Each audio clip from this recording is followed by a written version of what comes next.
Good evening, folks. Welcome back to my channel. In today's video, we are going to take a look at one of the most difficult portion when it comes to restore a Tata Sierra.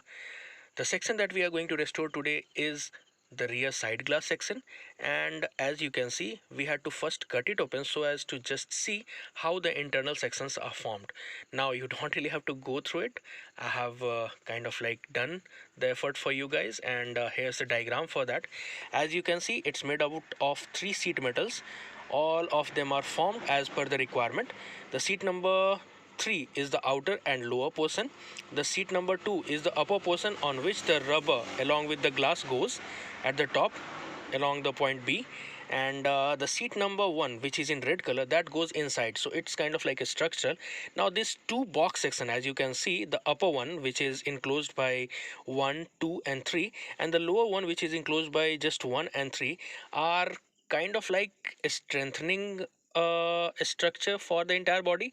And in case if you are negating the portion which is between this hidden part, as I can show you over here, if you, while restoration, many times what happens is like some of the restorers remove that or ignore it altogether, so it keeps on rusting. And as it rusts off, this portion, the box section, that virtually becomes one single unit, and it's not really that strong, so we will be restoring that. In my case, what has happened was like it was really rusty and it has completely got damaged.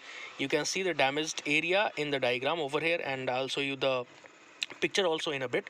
So what has happened was like it was entirely rusted away, and it was not really in a great shape. And every time, whenever there would be rain or any kind of moist environment, it would simply start leaking water from outside to inside. So that was not really a very good thing to go ahead with in our car.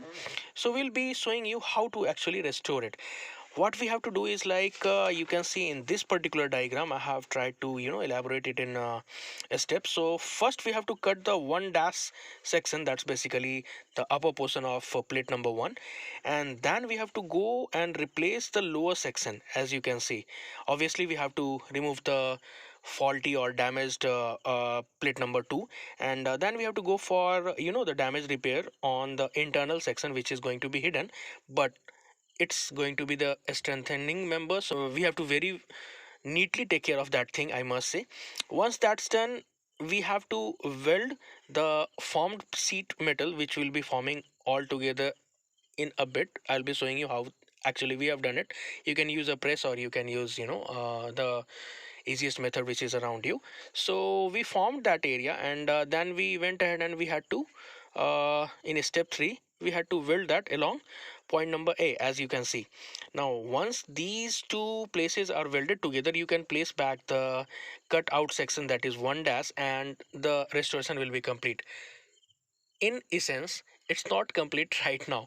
What will happen is like since you have a lot of welded joints, so in case if you are not really making it rust proof, it will be soon starting to rust in no time at all. So you have to make sure that you are completely coating it inside and outside. For that we have to go to this diagram over here. Here you can see there are multiple holes: 1, 2, 3, 4, 5 and 6. The most important hole or access point, I should call it, is access point number 6. From here you can have a boom which can be attached with the say a paintbrush, and then you can paint the entire lower section of the welded joint over here.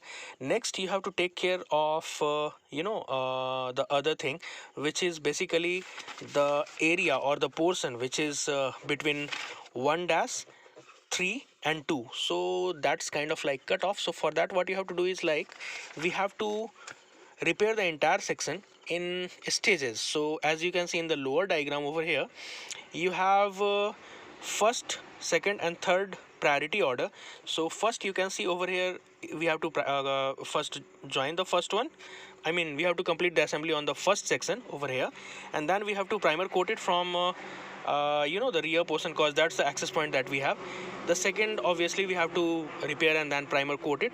As we have already seen, we have to use the boom, along with that the paintbrush will be mounted, and then we can go ahead and repair it with very much pretty ease. So Once that's done, we have to complete the third one, that is the last portion, and then we have to make a cut from inside, and that is on the inner side of the body, and from there we can paint this area too. So make sure that you do it, because if you are not going to rust proof it, then it will start rusting in no time. So I don't really think that we'll be covering the entire section as of now, because I'll be showing you the things that we have done so far.